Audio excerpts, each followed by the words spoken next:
ہم اپنے رب سے نہ آشنا. اگر آشنا ہوتے تو پھر ایسی بات نہ ہوتی. ہم اپنی آخرت کو بلا بیٹھے، مرنا بلا بیٹھے ہیں، جو وہاں پر ہم سے سوال و جواب ہوگا اس کے بارے میں جو ہے فرمایا اولین پرشش نماز بوات. جب تو دنیا سے چلے گا، چلا جائے گا، سب سے پہلے تجھے نماز کا سوال. اولین پرشش نماز بوات، سب سے پہلے تجھے نماز کا سوال ہو. جن کا ہے، جن کو ہم مانتے، پیروں کو مانتے ہیں نا، اب ان کی نماز کا، عبادت کا عالم میں آپ کے سامنے پیش کرتا ہوں. حضرت ابن مسعود رضی اللہ تعالیٰ نماز کے لیے کھڑے ہوتے تو ایسے ہوتے گویا ایک نیچے کپڑا پڑا ہوا ہے، جیسے کپڑے کے اندر حرکات و سکنات نہیں. ساڑھے تو کدی اسی انج کدی انج نماز اس سے نماز ٹوٹ جاتی ہے. گلا صاف کرنے سے، ایک چھینک ہے، کھانسی ہے، بندہ برداشت کنٹرول نہیں کر سکتا، اس سے نہیں. تو یہ جیسے زور لگ جس کو کہتے ہیں گلا صاف کر، اس سے نماز ٹوٹ جاتی ہے. نماز جماعت میں ایک کھانسے تو دوسرا، پھر تیسرا، پھر چوتھا، کھو کھو پہ. لیکن آپ نماز پڑھتے ایسے ہوتا ہے جیسے کپڑا پڑا، نہ ہلتا نہ جلتا ہے. ایسے اللہ کے خوف سے آپ کے اوپر کیفیت استغراء کی کیفیت ہوتی. تو جب گھر والے کہتے باتیں نہ کرو، ابن مسعود نماز پڑھ رہے ہیں، کوئی گھر والے باتیں گھر میں باتیں کہتے باتیں نہ کرو، ابن مسعود نماز پڑھ رہے ہیں، تو آپ یہ بات سن کر یہ فرماتے جو دل چاہو باتیں کرو، جو دل چاہو باتیں کرو. جب میں نماز میں ہوتا ہوں تو تمہاری باتیں نہیں سنتا، میرا کان تمہاری باتوں کی طرف نہیں ہوتا، ادھر بلاک کو باتیں کرے، میرا دھیان ادھر نہیں لگتا. سید محمد بن عثمان ان کی نماز، کاش ہماری نمازیں بھی ایسی ہوں، پھر پتہ چلے ہم اللہ کے ولیوں کے ماننے والے. جیسے وہ رات کو قیام کرتے، عبادت کرتے. ہم ٹی وی لگا کر بیٹھے ہوں، ہم تاش لے کر بیٹھے ہوں، ساری رات کرکٹ کھیلے، عشاء کی نماز پڑھی کوئی نہیں، کیونکہ ساری رات کرکٹ کھیلتے تھے، صبح جاگ نہیں آئی، نہ عشاء کی نماز نہ صبح کی نماز، پرواہ کوئی نہیں. جس کو تم ماننے کا دعویٰ کرتا ہے وہ رات کو کرکٹ نہیں کھیلتے تھے، کیا کرتے تھے؟ ساری رات قیام میں، ساری رات سجدوں میں ملتی، اللہ کے خوف سے لرزتے ہوئے. ان اللہ والوں کے اکثر کی یہ ہوتا، ان کے مسلے سجدے والی جگہ سے آنسوں سے تر ہو کر وہاں سے مسلوں کی رنگت بدلی ہوتی ہے، بارش کی طرح. اللہ کے خوف سے نہ کوئی نماز چھوڑی، نہ کوئی روزہ چھوڑا، نہ کوئی کسی کا حق کھایا، نہ کسی کے ساتھ کوئی ظلم و ستم کیا. دیکھنے میں کوئی برائی نظر نہیں آتی، لیکن پھر بھی اللہ کے خوف سے وہ لرز رہے ہیں، کانپ رہے ہیں، ڈر رہے ہیں. جب میں اللہ کے حضور پیش کیا جاؤں گا، میں کیسے اللہ کی بارگاہ میں جواب دوں گا. ہم سب کچھ قدم قدم پر گناہ، قدم قدم پر نافرمانیاں، قدم قدم پر غلطیاں. کبھی ہمارا ایک آنسو بھی نہیں نکلا، کبھی بھی ہم اللہ کے خوف سے ایک دفعہ بھی ہمارا آنسو نہیں گرا. دوستو، ماننے والا وہ ہوتا ہے جو جن کا ماننے والا ہے ان کے نقش قدم پر چلے۔ بس ایک بات عرض کر کے میں ختم کرتا ہوں۔ سلطان العارفین فرماتے ہیں وہاں پر شیعہ اور سنیوں کا وہاں پر زیادہ زور۔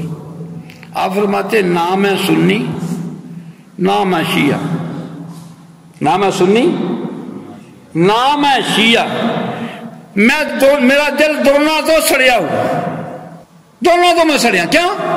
سنی کہتا میں اللہ کو ماننے والا ہوں، بات مانتا ہی نہیں، تعلیمات کو مانتا ہی نہیں، نماز کا کہوں نماز پڑھتا نہیں، ذکر کا کہوں ذکر کرتا ہی نہیں۔ مجھے سنی کا فائدہ کیا جو میری بات نہ مانے، جو میری تعلیمات کو نہ مانے، جو میرے نقشہ قدم پر نہ چلے؟ کہا وہ میرا ماننے والا ہے۔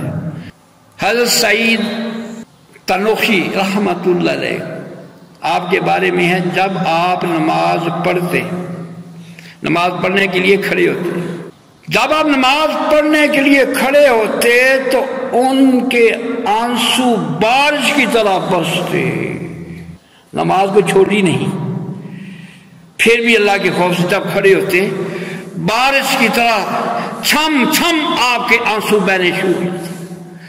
یار ہماری نمازیں، ہم ان کے ماننے والے، ہماری 5 کی 5 چھوٹ گئی، ہمارا ایک آنسو بھی نہیں نکلا، اللہ کے خوف سے ڈرے کوئی نہیں، ہمیں کوئی اللہ کا ڈر پیدا ہی نہیں ہوا۔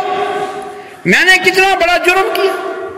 وہ 5 وقت کے نمازی بھی، متقی پرہیزگار بھی، اللہ اس کے رسول صلی اللہ علیہ وسلم کی احکامات کی پیروی بھی کرنے والے، جب اللہ کے دربار نماز کے لیے کھڑے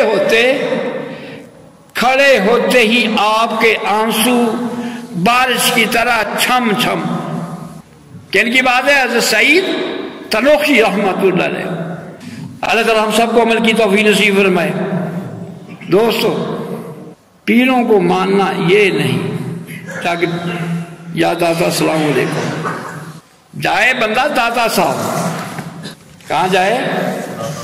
داتا صاحب، داتا صاحب کی جاریاں پکڑ کر کہے یا اللہ میں تیرے ولی کے دربار کی جاری تھام کر، ان کو ضامن بنا کر میں سچی توبہ کرتا ہوں، وہاں سے گناہوں سے سچی توبہ، گھر سے ارادہ ہی لے کر چلئے، یہی ارادہ۔ آج میں داتا صاحب توبہ کرنے کے لیے جا رہا ہوں، پکا ارادہ ہوں، مصمم ارادہ ہوں۔ داتا صاحب کس لیے جا رہا ہے؟ توبہ سے۔ وہ واقعہ آپ نے سنا، 100 بندے کا قاتل اللہ کے ولیوں کے پاس توبہ کی غرض سے چلا، توبہ کی غرض سے، ابھی رستے میں تھا، فوت ہو گیا۔ واقعہ آپ جانتے ہیں، ابھی پہنچا نہیں تھا، نیت صاف تھی، ارادے صاف تھے، اللہ کے ولیوں کے پاس توبہ کرنے کے لیے جا رہا تھا، اللہ نے اس کو بخش دیا۔ گھر سے چلا، گھر سے ارادہ لے کر سوچا کہ میں یار نماز کتنا بڑا گناہ کیے، نماز چھوڑی، فلانے گناہ کیے، فلانی اللہ کی نافرمانی، گھر سے شرمندہ ہوا ہے، شرمندگی لے کر، اپنے گناہوں کی شرمندگی لے کر، حکم عدولیوں کی شرمندگی لے کر نگاہ جھکی ہوئی ہو، شرمندہ جائے داتا صاحب، جا کر داتا صاحب کو سلام پیش کرے، السلام علیکم یا علی حجویری رحمت اللہ علیہ، جالیاں پکڑ لے، یا اللہ تیرے ولی کے مزار کی جالیاں تھام کر، ان کا وسیلہ لے کر تیری بارگاہ میں توبہ کرتا ہوں، مجھے معاف فرما دی، آج کے بعد میں نماز نہیں چھوڑوں گا، آج کے بعد میں گناہ کے قریب نہیں جاؤں گا، آج کے بعد تیری نافرمانیاں نہیں کروں گا، سچے دل سے۔ پھر دنیا ادھر کی ہو جائے، ادھر ہو جائے، کہ نہیں میں توبہ کر لی، میں بولو یار میں دادا صاحب جا کر توبہ کر آیا ہوں، دادا صاحب کے دربار کی لاج رکھ، کوئی تجھے ورگلانے کی کوشش کہ نہیں، میں دادا صاحب جا کر دادا صاحب کی جالیاں پکڑ کر اللہ کے ولی کو گواہ بنا کر میں توبہ کر آیا ہوں، اب میں گناہ کے قریب نہیں جاؤں گا۔ توبہ تو کر، مدد وہ کرے گا، مصمم پکا، تیرے ٹکڑا ٹکڑا یا نہیں، میں اب توبہ کر آیا ہوں۔ توبہ بڑی بات ہے۔ فرمایا من تاب وآمن وعمل صالحا، جس نے توبہ کی، ایمان لے آیا اور نیک عمل شروع کیے، فرمایا فاولئک یبدل اللہ سیئاتہم حسنات، میں اس توبہ کرنے والے کے گناہوں کو بھی نیکیوں میں بدل دیتا ہوں۔